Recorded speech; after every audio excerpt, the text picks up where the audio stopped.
All right, here we go. We are live. Thank you for joining me. I tried to play with the audio a little bit from yesterday. Not a whole lot, but just tried to tweak some of the levels on the camera before it gets pumped into the little ATEM Mini I have over here. So let me know if that works or not. If it doesn't, well, I'll try something else. But welcome to a live review. We're going to be talking about Tenpenny Parks today. I do have a couple of other games over here, After Us and Tribes of the Wind, but the only reason I have those over here is because they have artwork from the same artist as Tenpenny Parks. Vincent Dutrait is one of my favorite artists, if not my favorite artist, bar none, for board games, and Vincent Dutrait has done the artwork for this one. Now, the design, the mechanisms and such, and the recipe, we'll use that analogy a little bit more later, for this game was done by Nate Leonard, and this game was published by Thunderworks Games. And they have a lot of really interesting, neat, very thematic games that are out there. So I'd encourage you to go take a look at Thunderworks Games lineup. They have a pretty good one. This is one of those games. Now, I do need to say right off the bat that this was a review copy. So I did not purchase this one, although I will say that I went to Thunderworks Games booth at Origins in order to purchase this. And they were gracious enough to just give me a review copy of it. So I do need to say that. They gave me a review copy of it, so I didn't purchase this one, but I was on my way to go purchase it because Vincent Dutrait. Anyway, we do have some people watching us, I believe. If not, that's fine. You're going to be watching later on. There's one person watching now. You're a trooper. Thank you for being here. And we're going to go ahead and get started. Now, this is not a new game at all. This is a game that was put out in 2022. So it's not new. And we're going to be reviewing games that are not new every once in a while because, quite frankly, I did review a lot of games when I was with the Dice Tower, but there were about a good 3 to 4 years there where I was not reviewing games. So going back 3 to 4 years, maybe we're going to review something that has been reviewed over and over and over again by a lot of people, but I'm just now getting to it. That's fine and dandy. I'm just going to be reviewing games that I want to review. And if you've already seen a review of it, well, that's fine too. But you don't have to watch this one, that's for sure. But you get what I'm saying. One of the reasons why I'm reviewing this game is because it was given to me as a review copy. So due diligence and getting the work done that's been provided to me, that kind of thing, there is always that draw. But I think it's an interesting game as well. I think it's a good looking game. So, and I always have said games that look better are more fun to play. And so one of the things that I like to do here on the channel is bring attention to games that I think deserve attention. And it's not that there are, if I don't cover a game, it doesn't mean that it doesn't deserve attention. It just means that maybe I haven't got to it yet. Or maybe I don't enjoy it as somebody else would, so I'll let them handle that kind of review, and I won't poo-poo on it. So there's that as well. But Tenpenny Parks handles 1 to 4 players. Did I get that right? Yes. I lack confidence when it comes to numbers, so I'll double check myself a lot there. I just looked at it. It plays. According to the publisher, it plays 45 to 75 minutes. You're probably gonna land right around the middle of that, probably around an hour for each play, as long as people aren't taking too long on their turns. And I don't think that it's going to be that much longer or shorter based on the different player counts. So you can take that with a little bit of a grain of salt. You're probably closer to about 45 minutes with the solo mode. And Becky, your opponent in solo mode, she is quite the amusement park construction artist, okay? So she's no slouch. So don't think that you're going to go into it and just come out the winner. She will show you what's for. So that's your AI opponent in the solo mode, Becky. She's very good. So, with player count, 1 to 4, time 45 minutes to 75 minutes. The ages, it says 10 plus. Wow, okay. I can see that. All kids are different, so there might be a lot of 10-year-olds out there that can handle this kind of thing. I don't know that, I'm sure that they would be able to go through the motions, but I don't know that they'll understand everything that's going on. But again, that's just, my ideology there. 10 might be a little bit young. If you're putting a 10 player on this game, a 10-year-old player on this game, I think they need to basically know what they're doing. If not, you're just going to be playing for them, I think. I would probably put around, and again, like I said, all kids are different, but 12, 13 is probably a better idea. I would even go so far as to say 14 is probably the age where they're going to be consistently competing with you, and you're not going to have to be doing their turns for them. Now, again, I'll say it once more. All kids are different, so your kids might be able to handle this. Would my kids have been able to handle it at 10 years old? I don't know that they would have wanted to, but I think they maybe could have. So there's that. We've already talked about the designer, Nate Leonard. Artwork is Vincent Dutrait. The mechanisms employed are worker placement, tile placement, set collection, income, because you do have a whole lot of money going on here. And then there's also a track movement down at the bottom of the board that we'll show you in just a few minutes during the overview. There's some track movement going on there where you're going to be racing to try to get more benefits, possibly some in-game scoring as well on those tracks, the thrill, awe, and joy tracks. And I'm also going to include in this review the mini expansion, which is the Fast Pass mini expansion. I think it's a great addition to the game, but we'll talk more about that later on. So basically, the worker placement aspect takes place out on the board where you're going to be going to different spaces on the board. There are 1, 2, 3, 4.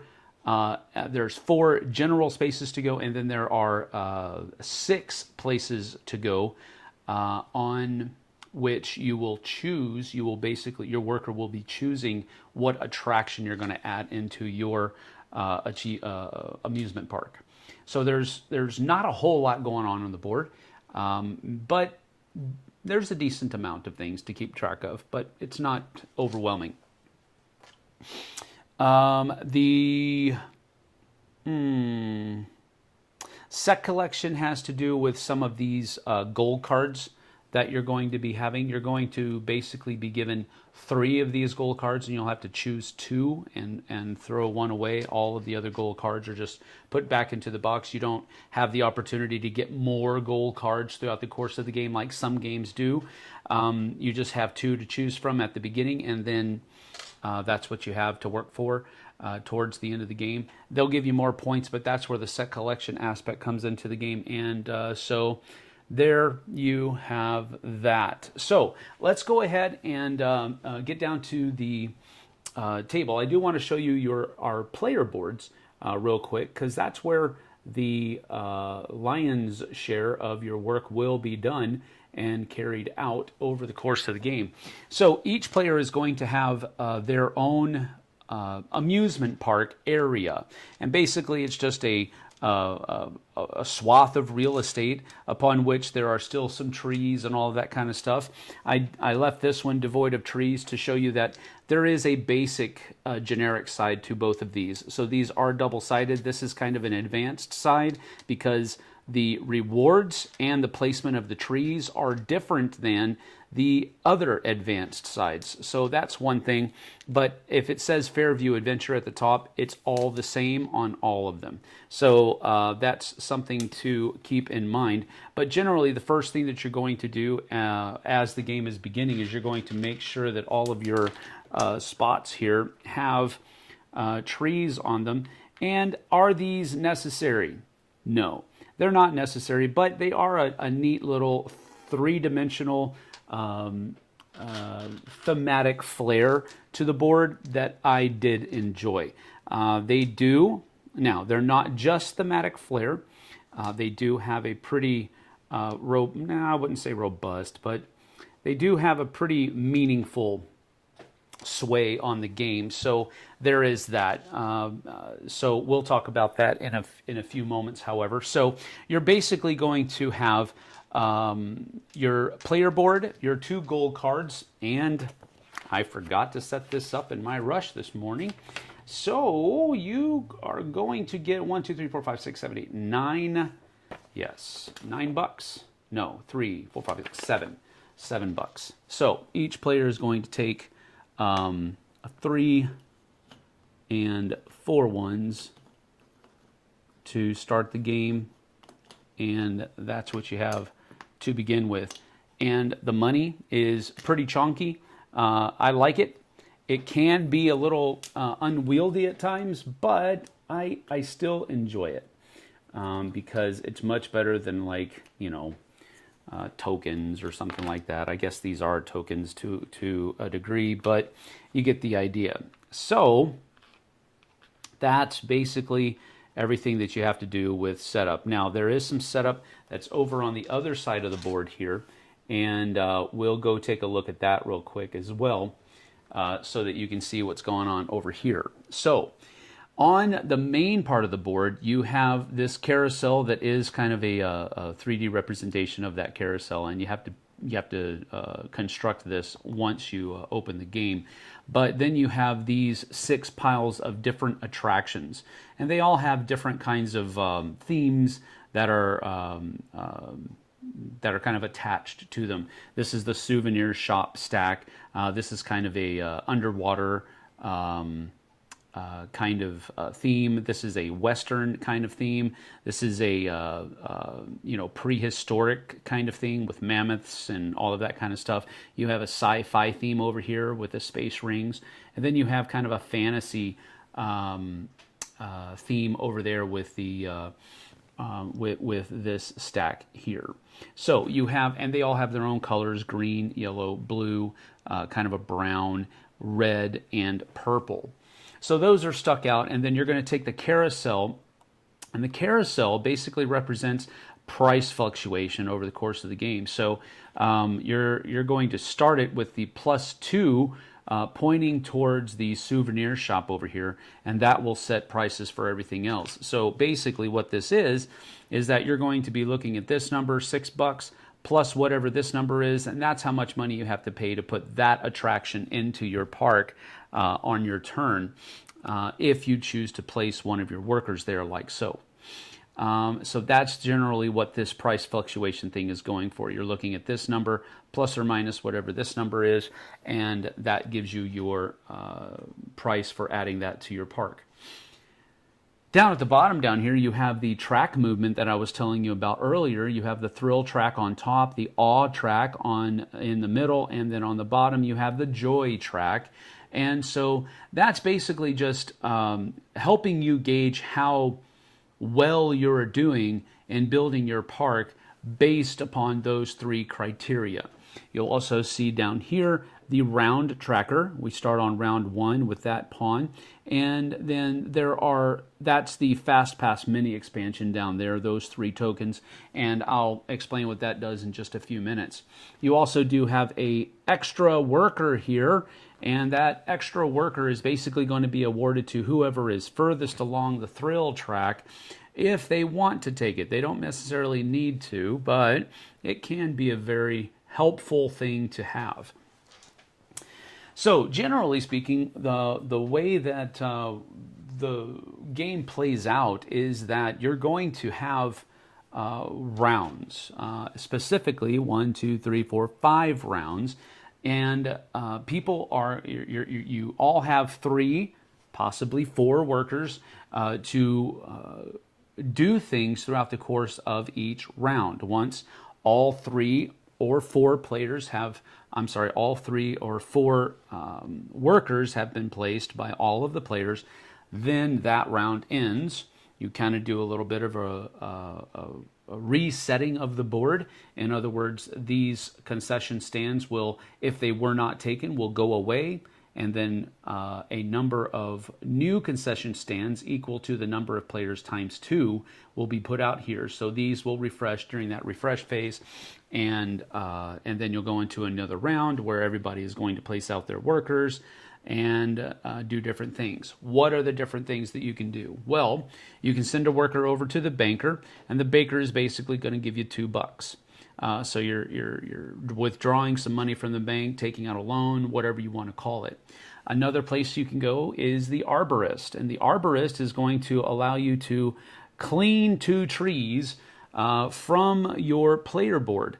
And the reason that's important is because you can't place attractions on top of a tree. You have to first go in and clear your trees before you can place an attraction where some trees are. So that's an important action as well. You also can come here to the contractor, where you will be able to take a concession stand tile and place it into your board. There is the realtor over here, which means that for $3 you can come over here and grab one of these expansions and add them to your board in whatever configuration you would like to do that. And then once you add it to the board, you'll have to add tree meeples, I guess you could call them, to the spots where that is called for. All right. Other places you can go, the other 6 areas that you can go to are the actual spots where you're going to be taking the top card from that stack. These 4 out here, any number of workers can go there, but these 6 spots on the middle, only one person can go to those spots during the course of each round. So if yellow sends one of their workers out here, red would not also be able to go here. They have to pick one of the other 5 that might still be available. So that's an important thing to note as well. Now, as we go back to our player boards, I want to talk about placement of the tile, because the placement of your tile is an important thing, and there are some benefits that you get from your placements on the board. So, for example, let's say that I got the Minecart Mayhem attraction, and I'm able to add it to my board here. And as long as I don't have to, as long as I can fit it in there, so to speak, like this, where it's not busting up any trees or anything like that, it's perfectly fine. Now, when I cover up these reward areas, that's going to give me a bonus in game. So when I cover this up with Minecart Mayhem, it's going to give me $2 right off the bat. But let's say that instead of Minecart Mayhem, I wanted to put it right here in the middle of my board just like this. That would be absolutely fine. This means that I would basically be able to go up by 1 on one of the tracks that are at the bottom of the board, the Thrill, Awe, or Joy tracks. This one allows me to go up 2 on the Joy track. This one allows me to go up 1 on the Awe track. And this one will allow me to go up by 1 on the Thrill track. So those are some different things that you can see that you can get. As for over here, you can see that the Valley of Marvels actually gives you $4 if you go up here, but all of the other spaces are single movement on those tracks instead of having a double one down here. So there's differentiation between all of the different things that you can put out here. Now, another thing that I want to mention here as far as placement is concerned is that you, as I said before, you can't cover up trees. They have to be removed before you can place a tile that would take up that area. Additionally, when you place more attractions, you cannot place them to where one flat edge is up against another flat edge. So that's a little bit of a twist in this tile placement mechanism, because more often than not, when you're placing mechanisms, they have to be adjacent in that fashion. But in Tenpenny Parks, they can only be adjacent by touching diagonally like that. That's as close as you can get to adjacent placement on your player board. And that is true no matter what you're doing. If you're placing another concession stand out here, it too can only be placed diagonally adjacent, not orthogonally adjacent. So that's an important thing to note as well as you're going through the game. But as you're going through, you're going to be filling out your board, and every once in a while you might need to purchase an expansion and so forth. So let's say I purchase an expansion to put it right here. I'd have to put out 3 new trees out here, like so. You will follow the same rules as far as placement is concerned. So I would not be able to, for example, place another concession stand right here. I would have to, the closest I'd be able to place it is right here, and I would have to remove this tree first if I were to do that.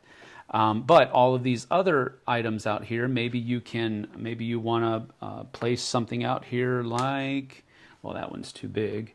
Let's do this one. Maybe we want to place this one right here, and it's right on the edge, you know, that the edge of the thing. That's absolutely fine. You are giving up that reward future. So maybe you don't want to do that. Maybe you want to do something like, well, that wouldn't work either, would it? Let's see. Let me see. Maybe this will work. Yeah, no. Well, let's say maybe we want to do this. We want to place this here instead. That would work, but then we'd also be able to place something here and get that later on.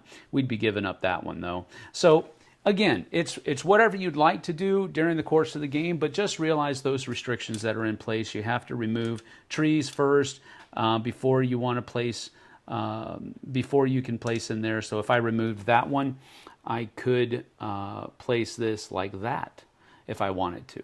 So you have to do that. Placement restrictions are you can only touch diagonally, not orthogonally.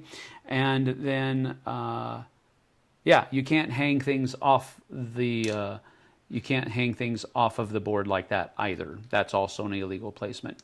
So just keep all of those things in mind as you go through. Some of the different goals that you might have in the game. I'll just show you these so you give an idea of what you'd be going for. So this one says in the game with at least 2 fantasy attractions. So you would want at least 2 of these green attractions in your amusement park if you had that goal card.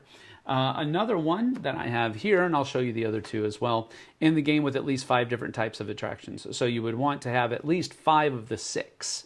So you'd be missing one, but if you had 1 of each of the others, you'd be able to score 3 points at the end of the game. This one also scores you 3 points. They all kind of score you the 3 points here as well. This one has had at least 3 undersea attractions in the game with your emotion disc furthest along the joy track. So again, these are both worth 3 points. So that gives you an idea of what kind of goals are in the game. Other things that you can do throughout the course of the game. Let me just refresh real quick. You have, okay. Man, a refresher. My brain is sporadic today.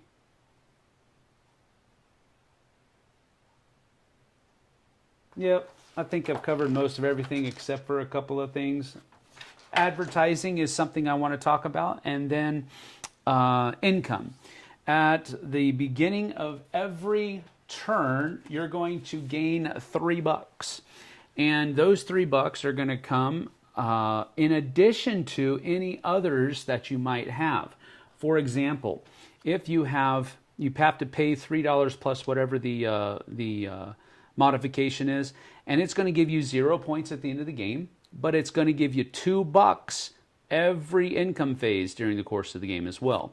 So this one's going to give you, you have to pay $4 for it plus whatever the modification is, and it's going to give you $3 at the end of the game. I'm sorry, during the course of the game, and that's denoted on the back of the cards as well, because when you purchase it, you'll basically just put it in front of you like this, and that reminds you that you're going to get +2 income throughout the course of the game.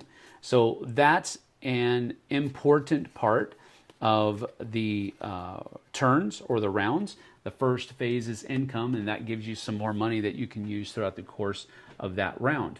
Another thing that you can do, and I'll show a different thing here. For example, Mammoth Valley is a pretty big tile. First of all, it's going to cost you $6 plus whatever, plus or minus the modification, whatever it might be. It's going to give you an additional 2 points at the end of the game, and then it immediately will move you up 2 on the awe track on the board over there. Then during, after the actions phase, you're going to have a phase called the advertisement phase, and that's where this comes down, right down here. Now, this tells you that you can advertise this attraction for $3, and you basically get 2 points right out of the bat, right off the bat. If I do it with any of these, it's going to give me $3. This one is $2 for 1 point, Sabertooth Show, $2 for 1 point, the Stone Age Rush, and then 1 point for one money for 1 point, the Primordial Zip, a zip line attraction. So you get the idea here. The thing with advertisements are, though, you'll only be able to do this once per attraction on your board. So let's say that you had the Primordial Zip and Mammoth Valley in your attraction, your amusement park. You'd be able to pay $4 and get 3 points. But you would not be able to pay $4 on this one and get 4 points. You can only do this once, you can only do this once every advertisement phase. So that's something that it's a good way to get points, but realize that you're basically giving up money during the game, and money is what you need to purchase more attractions for your amusement park. So there is that. Once the advertising step is over, you go to the cleanup step. The bonuses step is just where we go through and look at who's leading on the bonus track, and then divvy out, well, goodness gracious, if I can work my thing here. All right, so during the bonuses phase, you have these bonuses down here. And so what's going to happen here is that whoever is the furthest along is going to have the choice of either taking one slide backwards to take the first player token. I'm sorry, not the first player token, the extra worker, or he can just take a point. So that's the thing. So if you want to have that additional worker, you have to go backwards one, or you can just take an extra point. Whoever is in second place on the track will get an extra point. Down here, it's basically the same thing, except it's not for the action worker, it's for the first player marker. So if you want to go first, you have to be furthest along on the awe track, and then you have to spend basically a space on the awe track, and you can take this, and that's that. Or you can spend and just get a point. Second place, you just get 2 points. Down here on the joy track, it's the same thing, but you get $3. If you're first, you can spend one space on the joy track to get $3, or you can just simply take a point, and then second place gets to take a point as well. All right, so that's what the 3 different tracks do, and so during the bonuses step, that's where all of that is divvied out. Now, the last thing I want to talk about for the overview is the mini expansion, the Fast Pass mini expansion. So I'll just turn all of these over here so that you can see them. And so basically, they go on the second, third, fourth, and fifth rounds. At the beginning of the round, This fast pass, for example, since it has the money, this will be placed over here on the banker. And that means that the first person to go to the banker, instead of getting just $2, gets $4. And then this will go away. So the first person that goes over there gets to take advantage of that fast pass token. This one over here is placed over by the arborist. And so basically, the first person to go to the arborist gets to remove 4 trees, not just 2. All right, and then these two are very similar. At the beginning of the round, they'll be placed. This one will be placed on the realtor, and instead of being able to buy an expansion for $3, you're able to buy an expansion for just $1. And then this one over here, you are able to, you know what? I have, on the contractor. So basically what you'll be able to do here is you'll be able to get a bonus on any track of your choice, thrill, awe, or joy, and you'll also be able to take a concession stand token, which may also give you more bonuses on those thrill, awe, or joy tracks. But that's only the first person that goes there. Anybody else after that just does the contractor as normal. So that's the Fast Pass mini expansion. I think it's a pretty cool addition. But that's generally what happens at the end of 5 rounds. You basically are able to tally up who has the most points.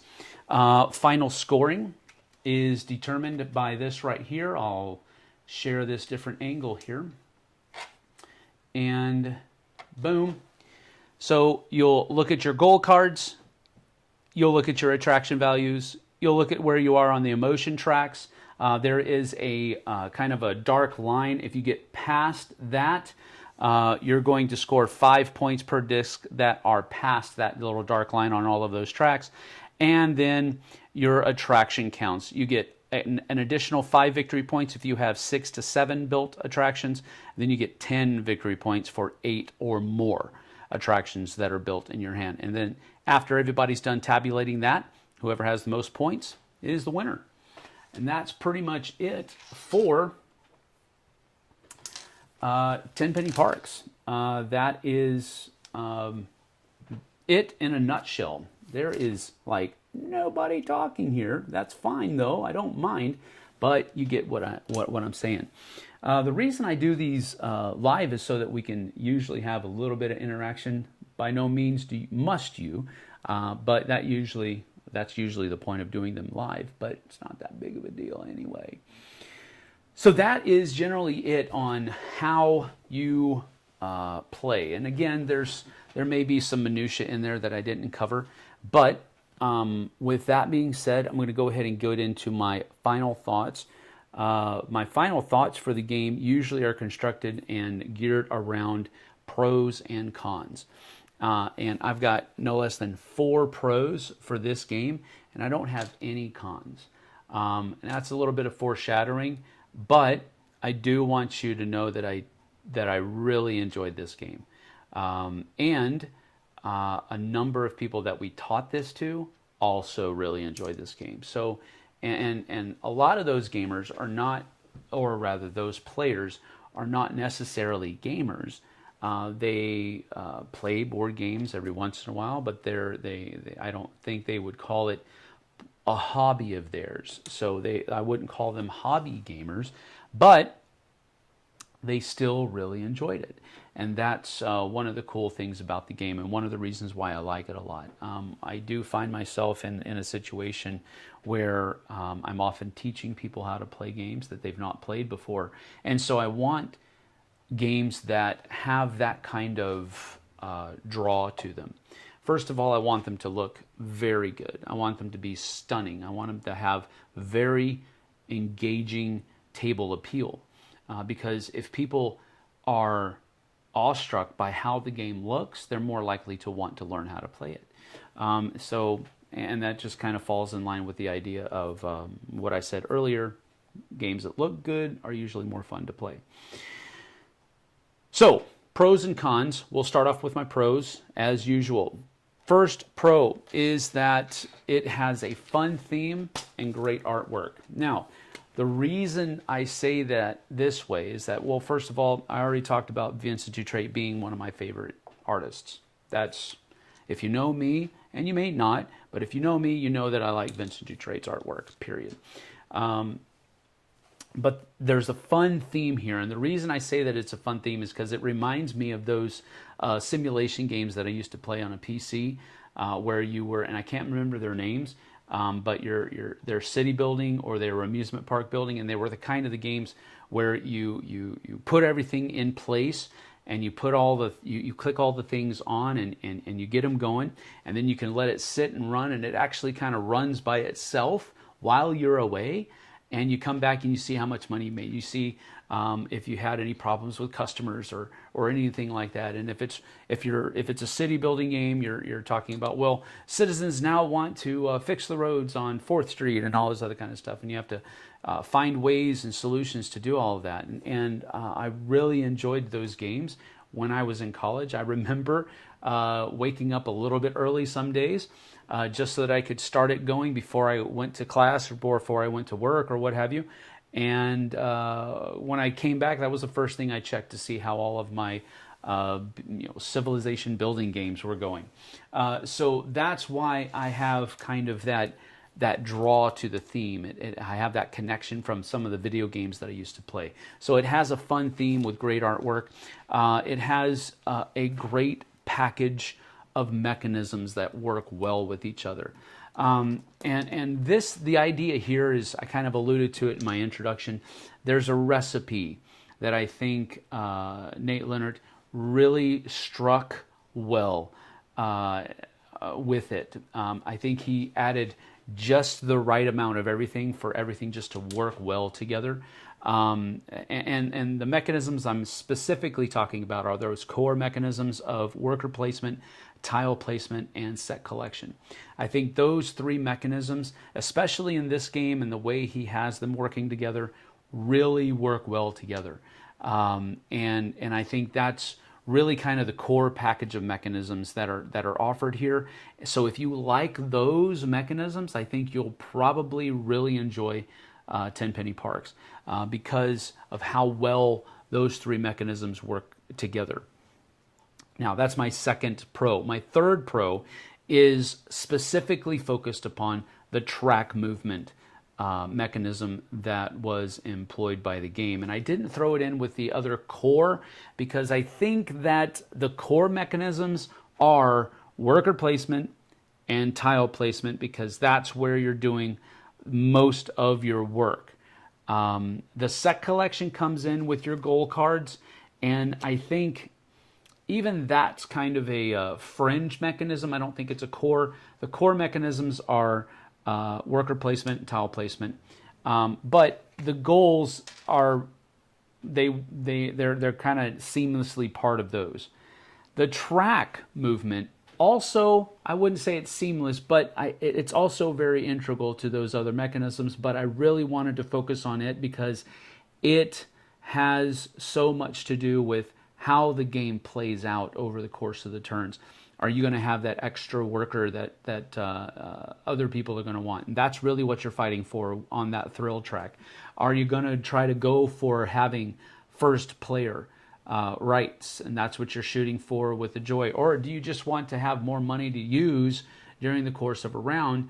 That's what the joy track is going to be doing, giving you. So those three things are integral to the game, but it's kind of adjacent to the core mechanisms that are going on, but it's closely adjacent to it, and they work so well together.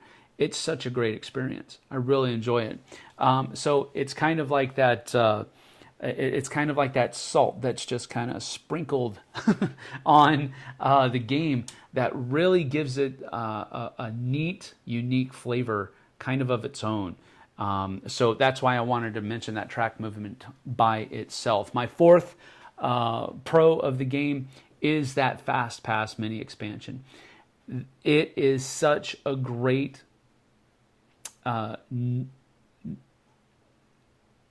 non-complex.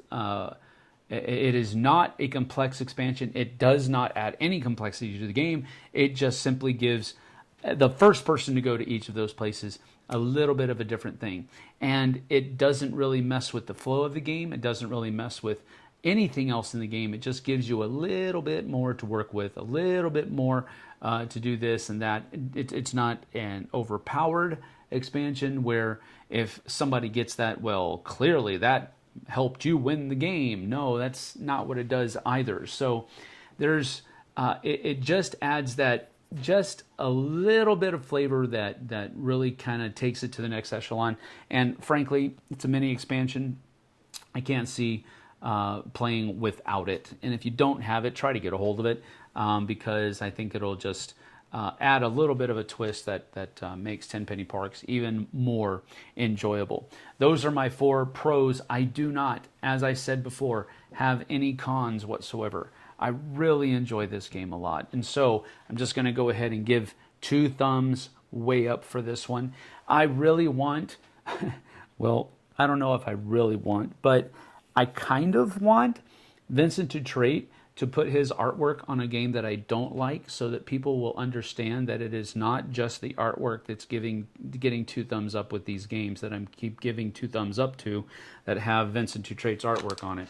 I really do enjoy the game. The fact that it has Vincent's artwork on it is just a bonus cream. It's kind of the whipped cream with the cherry on top of your sundae. And it's just one of those things where I hope I find a game that has Vincent's artwork on it that I don't necessarily enjoy so that can be put to sleep. But for now, I'm just going to have to live with that moniker. This is a great game. It's a fun game, and it's generally not really being talked about too much. I was looking at the BGG product page, and there's a lot of videos on it, but they're all old, so people aren't really talking about this game anymore. There was one there that was from a couple of months ago, and I think it was Quackalope. I think Quackalope did one a couple months ago, and he actually asked the question, has this been overlooked?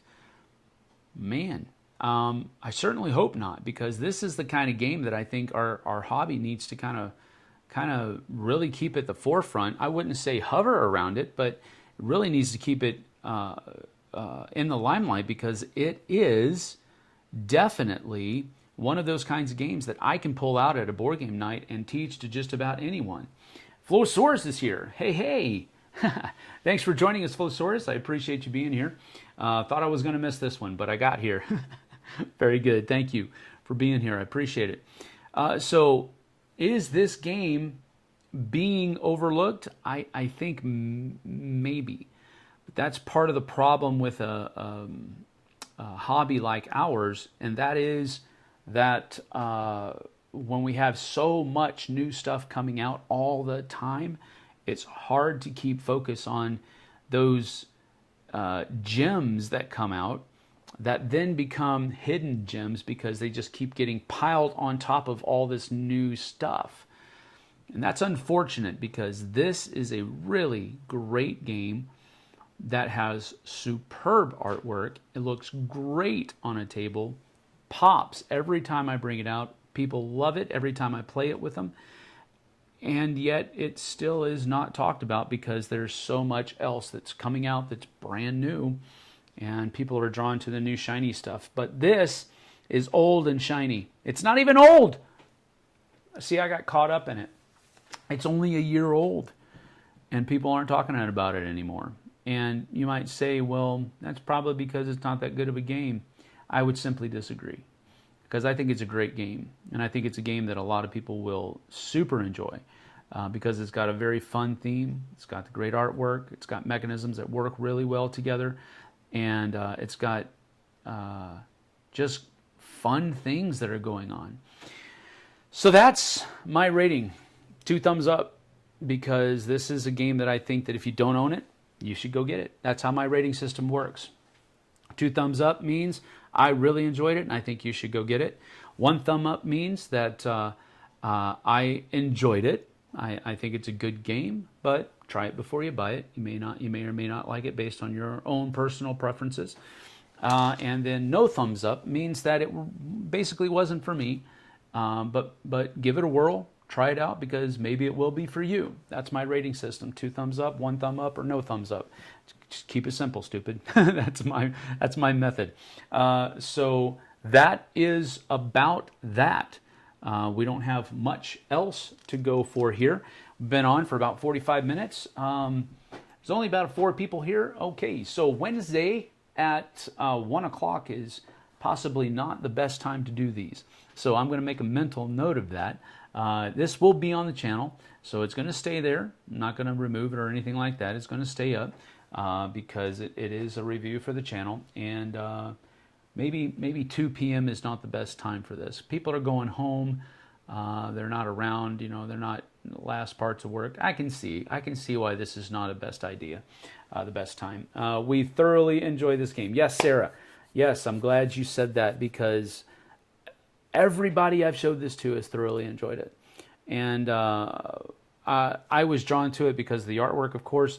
The guys at Love Thy Nerd, Luke at Love Thy Nerd, when at Origins, actually brought it with him as a game to play. You know, just he brought it from home, and he's the one that taught me how to play it. We played a 4-player game of it there.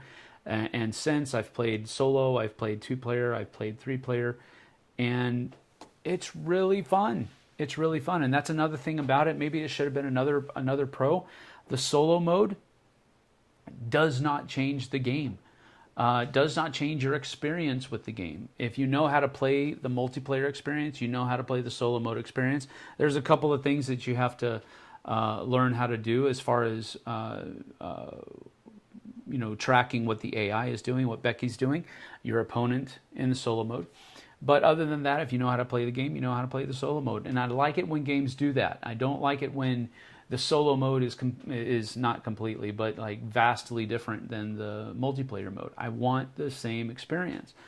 So, and this is one of those games that does that. So it's really cool. Yep, definitely going to have to rewatch. Yeah, you will. But hopefully I think it'll be clear as mud for you. Well, maybe not hopefully clear as mud. Hopefully it'll be clear for you.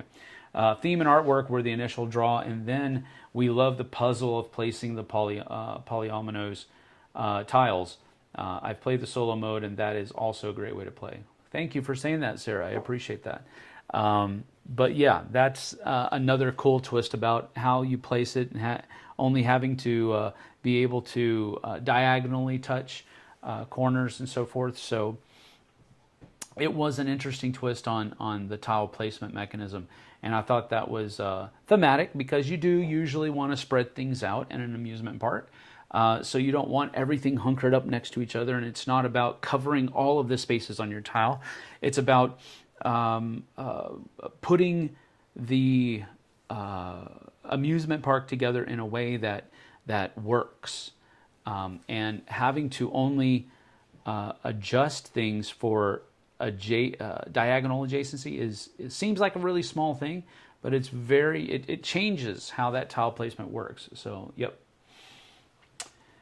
All right, well, if you guys have any other questions, I'll go ahead and take them. But if not, we're going to go ahead and call this done. We're about 48 minutes in at this point. So I don't want to belabor the point, but if you have any other questions, or if you have any other points that you would like to make that maybe I've missed, feel free to do that, and I'll bring them up, and of course give voice to them on the thing. Oh, I had to look it up. Do trait artwork, so it was one auto thumb up already. There you go. His stuff is really, really good, and it's hard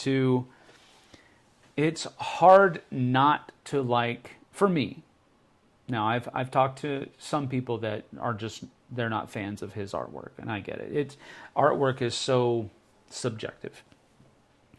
But for me, a game automatically gains interest if it has his artwork on it. Now, I might look at the mechanisms and say, oh, okay, I'm probably not going to like this game very much.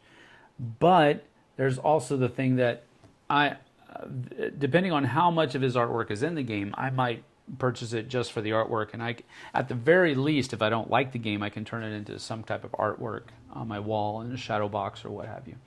So Matt R is here. Hi Sam, greetings from Spokane. Hey, hey, Spokane. Is this your favorite theme park board game? My favorite theme park board game. I'm having trouble off the top of my head coming up with other theme park games that are, I mean, I know that there are some there. I remember playing a couple where they were more kind of card games than anything else, but they were very similar. This has a very similar vibe to something like maybe Barren Park. This is maybe more of a more robust version of something like Barren Park. Also worth mentioning is how great the components are. Yes. Very chunky cardboard. Yes. All of these, and I'll show the other. Thank you for saying that, as a matter of fact. I'll show my other thing here so that you can see that. These are super chunky cardboard tiles. These are not at all like, I mean, that's solid cardboard, you know, and I'm not going to try real hard to bend it, but I am putting pressure on it. And sometimes the amount of pressure that I'm putting on these, it'll just split on you. But these are super thick and super chunky tiles, and the components are just really good. This one's a little bit weak right here, so I'm not going to put pressure on that.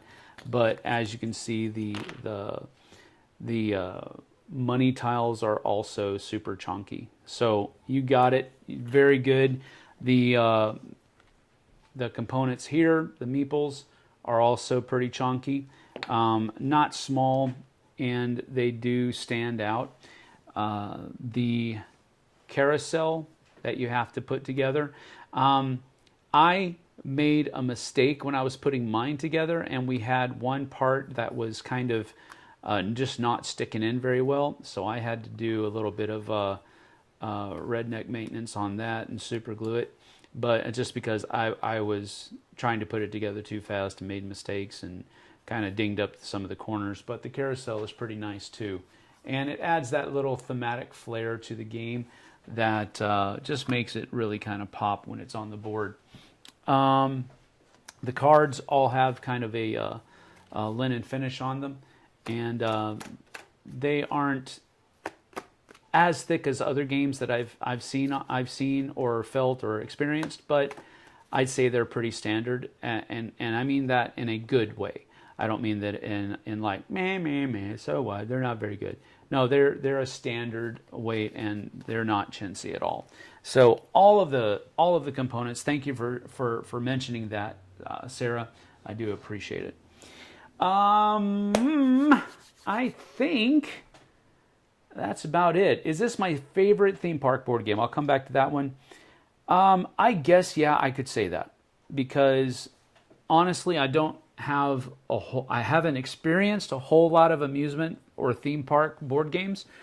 But even if I had and I could remember them, I would imagine that I would definitely have this up at the top of that list, because it is that fun for me, and I do enjoy it that much. So I'm going to go ahead and say yes. They're not mid, as the kids say. I've never heard that before. But okay, yes, I'll say that. Or rather, I'll just agree with you to have said that. All right, well, I'm going to go ahead and get on out of here. I am about, 53 minutes in. So I want to thank you guys for joining me. I certainly appreciate it. I know there aren't a whole lot of people here, but hopefully this will get the views later on. I think I just picked a strange time of the day to do this one. And I was getting some other work done, and I had to push it back about an hour. I usually do these at 1 o'clock and not 2 o'clock. So I'll just have to make sure that I don't make that mistake again. I do like to have more people here during the live, but I can't always ensure that that's going to happen. So I'm not real worried about it. I'm just putting it up here so that maybe we can make sure we do something a little bit different next time. All right. Well, thank you for joining us. We'll see you guys and gals on the flip side. Take care.